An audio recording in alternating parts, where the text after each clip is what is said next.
13-year-old peasant girl heard voices telling her to save France. She led armies to victory against impossible odds. Then the voices told her she would be captured and burned alive. And she obeyed anyway. 1425, Domremy, France. A girl named Joan began hearing voices in her father's garden. She identified them as Saint Michael, Saint Catherine, and Saint Margaret. The voices gave her military strategies, detailed tactical information, locations of hidden weapons. They told her to cut her hair, wear armor, and lead the French army. She was 17 years old. She couldn't read. She'd never held a sword. But everything the voices told her worked. She identified the disguised dauphin in a crowded room. She'd never seen him before.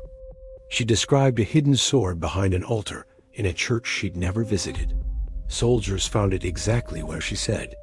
At the siege of Orleans, she predicted she would be wounded by an arrow above her breast. The next day, an arrow struck her exactly there.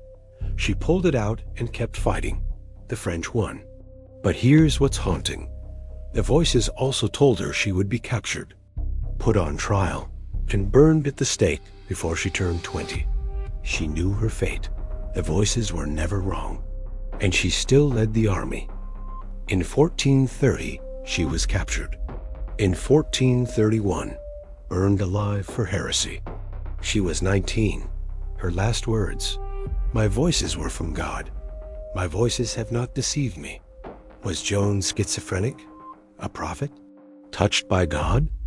All we know is this. Her voices predicted the future with impossible accuracy. And when they told her she would burn, she believed them and marched toward the fire anyway.